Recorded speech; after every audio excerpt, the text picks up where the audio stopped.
Hey traders. Correctly combining supply and demand signals with your trading strategy is one of the most powerful ways to become consistently profitable. These zones represent institutional footprints, giving you stronger confluence and clearer trade direction.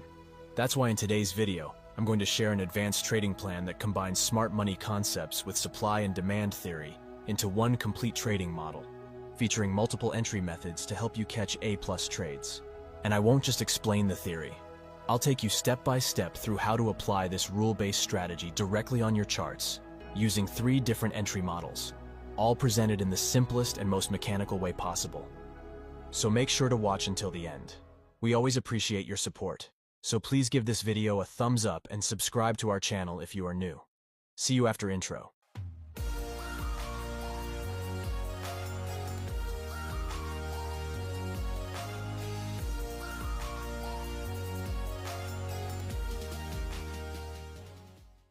This trading setup combines supply and demand concepts with the classic fair value gap model, breaker blocks, and mitigation blocks, creating a powerful trading plan that has the potential to be your only setup to become a consistently profitable trader. Before diving into the details of the trading setup, let's have a quick but important recap about supply and demand areas and see how to properly identify them. In a bullish scenario, every time price breaks a high to the upside, it creates an unmitigated demand area tied to the impulse leg. Similarly, in a bearish trend, whenever price breaks a major low to the downside, it forms an unmitigated supply area. So essentially, supply and demand zones are the areas from which price makes a strong impulsive move that leads to a break of structure. So, to highlight supply and demand zones properly, you need to focus on the very beginning of the impulse move that caused the break of structure. This is the exact spot where the price aggressively pushed away. In a bullish scenario, the last down close candle, or a series of consecutive down close candles, at the origin of the bullish impulse represents the demand zone. For example, in this case, the last 2 consecutive down close candles before the expansion form an unmitigated demand zone. Similarly, in a bearish scenario, the last up close candle, or a series of consecutive up-close candles, at the origin of the bearish expansion move represents the supply zone. Now you might ask, why does price react to a demand zone, and what's the psychology behind it? The answer is simple. In a bullish scenario, at some point there just isn't enough demand to keep driving price higher. So, the market naturally pulls back. Once price finds enough supply to consume and begins filling the unfilled demand left behind, it triggers a shift, leading to a drop in price and a natural pullback. But here's what really makes these zones powerful. They're not just random support areas. They're where institutional money previously stepped in and placed long positions. These zones are decisional areas, formed before institutional orders are executed. That's why they carry so much weight. When price revisits these zones, institutions often step in again to defend their positions. Another key reason is that large institutions rarely enter the market all at once. They scale in gradually, often in multiple stages, especially around zones where their earlier trades left clear footprints. This means not all of their original orders were filled during the first move. So when price comes back, they use the opportunity to execute the rest of their trades. And that's exactly why we wait for price to revisit these zones. The same logic applies in reverse for supply zones. Now here's the bigger picture. All of this plays out in 4 key steps. The base, the expansion, which could be a rally or a drop, the retracement and mitigation, and finally, the continuation. And here's the part that matters most. We always focus on the continuation phase, because that's where the highest probability entries show up.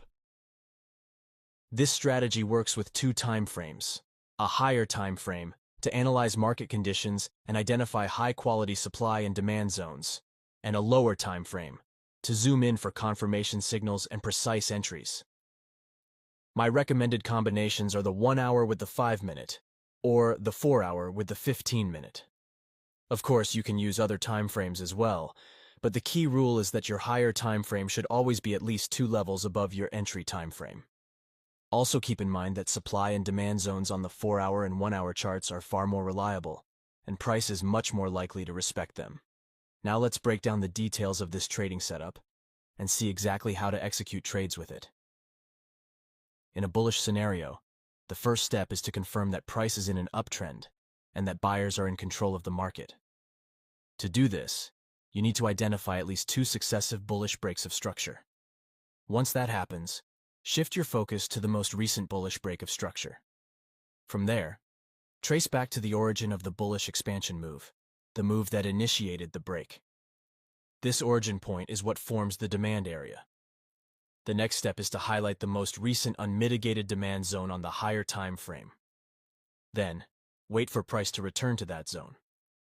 Once price taps back into it, zoom into a lower time frame, such as the 15-minute or 5-minute chart, and monitor closely for signs of reversal. That will serve as your first confirmation before looking for an entry. This could be a market structure shift or a clear change of character.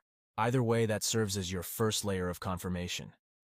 But before we continue, if you want a Funded Challenge account for just $10, hurry up. Funded Next just launched a limited offer for their $10,000 Stellar accounts, dropping the price from $59 to only $10.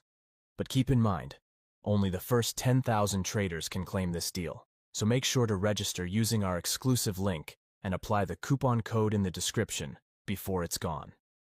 Funded Next also offers accounts from $5,000 to $200,000 and even instant funded accounts with no challenge phases, meaning you can start trading real capital from day one. Check the link in the description and get funded now. This market structure shift signals that the temporary bearish move is ending, and bullish momentum is likely coming back. At this point, the price is expected to realign with the trend of the higher time frame. Once the bullish market structure is confirmed and we expect price to move lower, the next step is to look for a buying opportunity. At this stage, we have 3 different entry approaches to open a position. In this case, a buy position. Each method has its own pros and cons. The classic fair value gap model, the mitigation block, and the breaker block.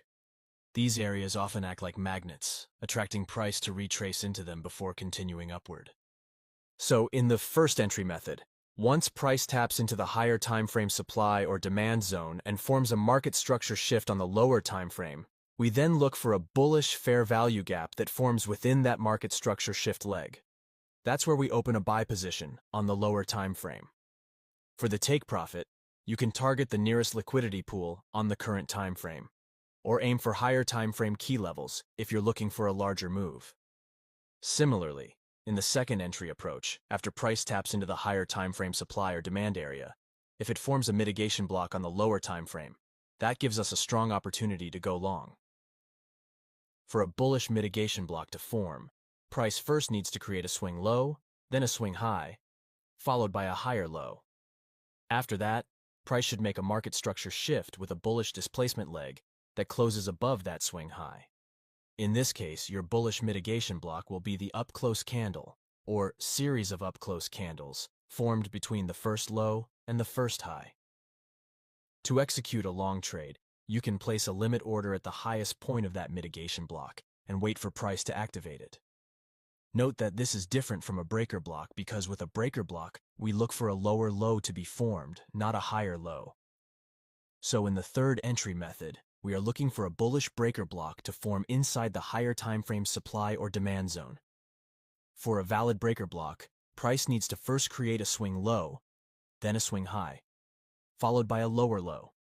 After that, we should see an immediate expansion move in the opposite direction that produces a market structure shift.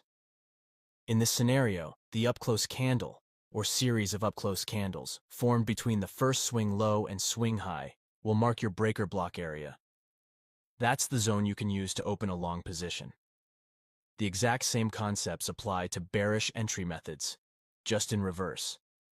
Now let's break down this trading setup with a real trade example. Here we have the Euro-Dollar 4-hour chart on the screen. As you can see, price is in a strong downtrend, and bears are clearly in control, since the market has already created multiple bearish breaks of structure, more than 2 for sure. This tells us that the expectation is for the price to continue lower, and our focus should be on looking for short opportunities. The most recent bearish BOS is located right here. At the origin of the move that caused this BOS, we can see an unmitigated supply zone. So I'm going to highlight these 3 up-close candles as my supply area.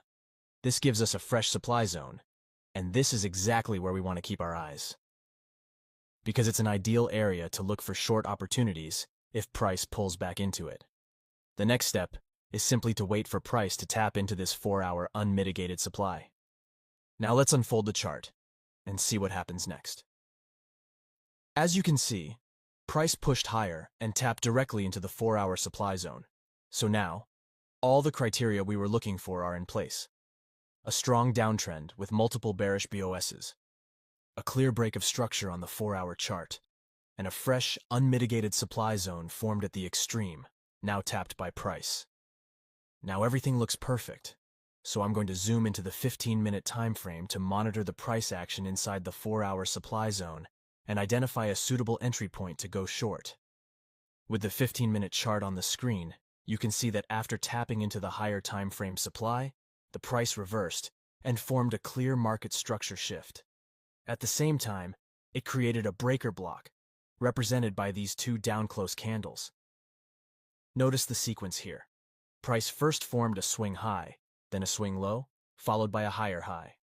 But immediately after, it reversed direction and closed below those down-close candles. This behavior confirms the breaker block, giving us another strong layer of confluence for a short entry. With these confirmations in place, we can anticipate that the price will return to the breaker block zone before continuing its move toward the sell-side liquidity. So here's my plan. I'm setting my entry at the lowest point of the breaker block, with my stop loss just a couple of pips above the higher high.